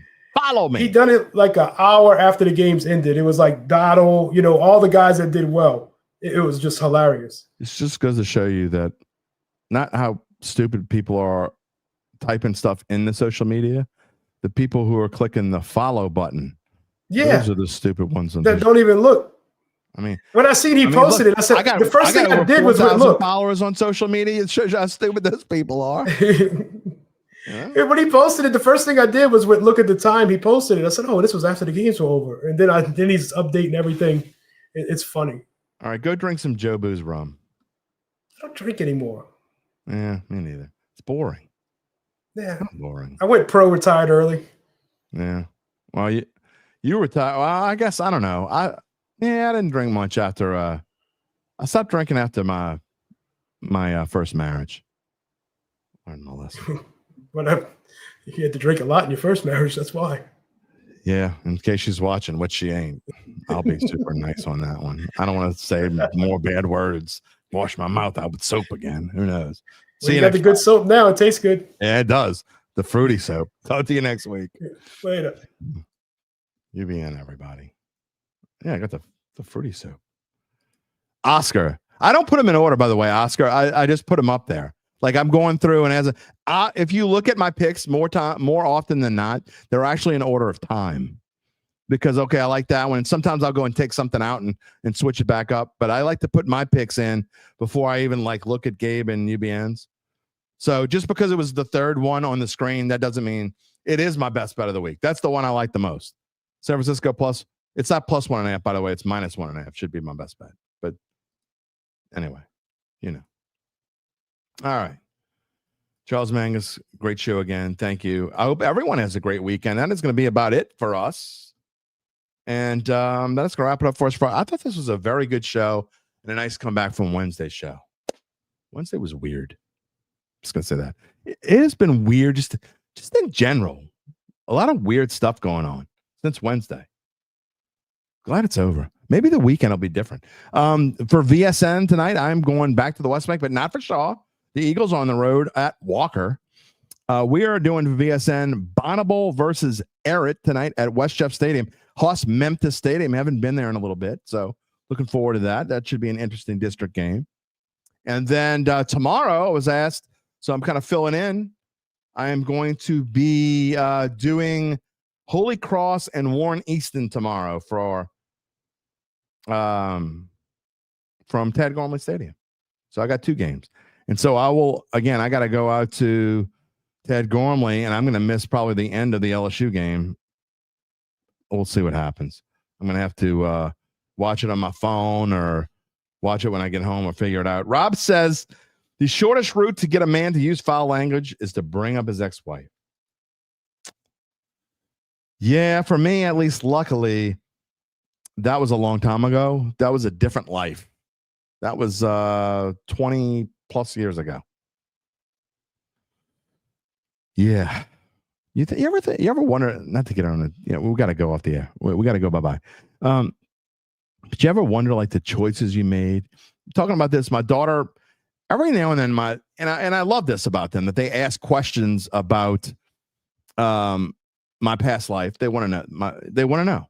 And I want them to know. That way, if someone asks them in the future, or someone ask questions, they know the history of me.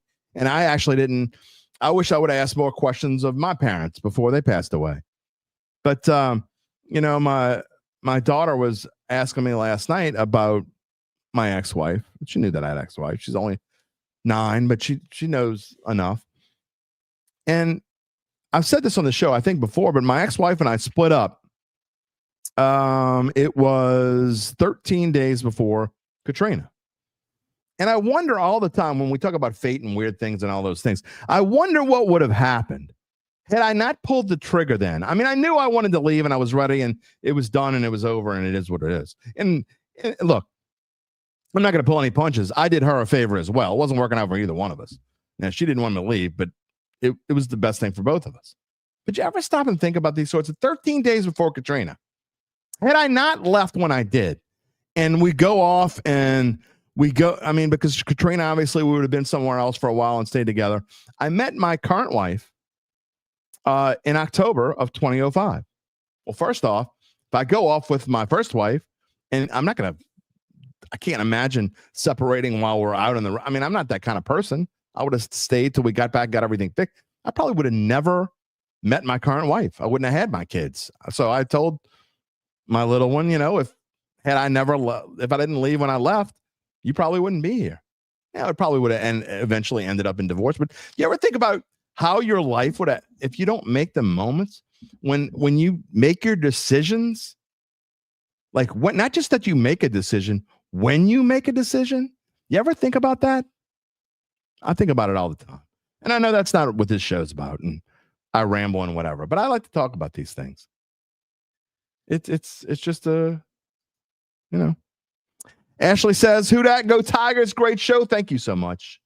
Brian says, great show. Have a great weekend, everyone. David +1 wants to know, do I ever cover North Shore High School games? Are they even relevant enough to cover? The answer is, for quite a while, not only was I covering North Shore games, I was the sports editor at the St. Tammany Farmer. It's all I covered for quite a bit. And when I started doing play-by-play, I was doing play-by-play for North Shore games. The reason why we don't do any right now, at least why we haven't as of late, is because North Shore schools have had a contract. They got a contract 4 years ago with NFHS, and we couldn't do any of their games. But I am told that a contract is over. So I hope potentially we'll do one in the playoffs. And if that doesn't happen, then next year we will. So the question is yes. A-Town says, as we wrap it up here, how he misses going to football games at Gormley when he was in high school. All right, that will wrap it up as I went on my little diatribe. I had to finish the weekend with something different. It was crossing my mind, and I thought I would, I share everything with y'all. I'm an open book. That's one thing, we talk to each other on this show, but I'm an open book. If you ask me a question, I'm probably going to answer it. Ron Burgundy. That is going to wrap it up on this Friday. No, really, this time.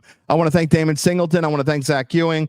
I want to thank UBN. And even though he's out there somewhere, I want to thank Gabe Henderson. I don't know where he is. No, he did not get suspended for making me say the F-bomb. He did not make me say the F-bomb. I said it on my own.